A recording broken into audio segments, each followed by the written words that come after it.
Hi, I'm Latham-Ponneck, and I live in Sebastopol.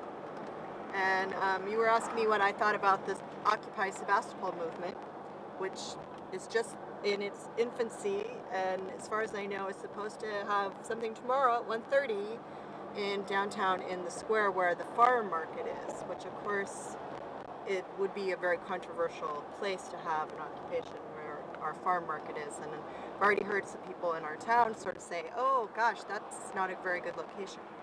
Not necessarily a bad place to meet and talk about it, but not a great place to do an encampment, which we don't know whether they're going to do or not.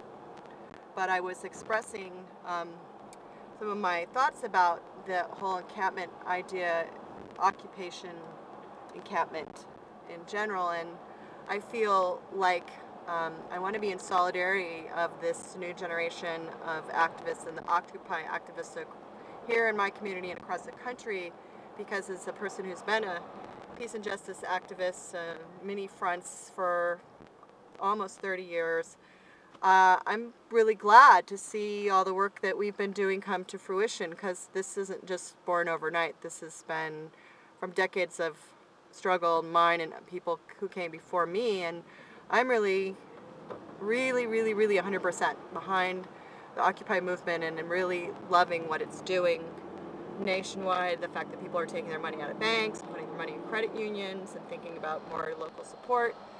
But this whole thing about encampment, I guess the thing that I have a hard time being completely supportive of is that I feel like in a town like Sebastopol, a really small city, that it takes the energy of the police and local support system away from meeting the needs of the people in the town.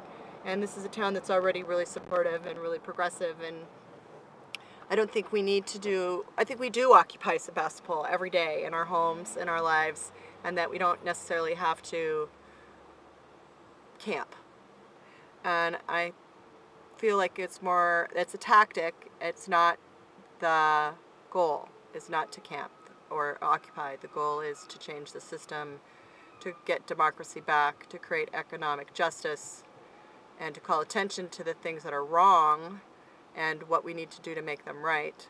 And occupation could be part of that, but it's not the point. It's not to camp or occupy, it is to change the system. So that's what I think. Thanks for listening.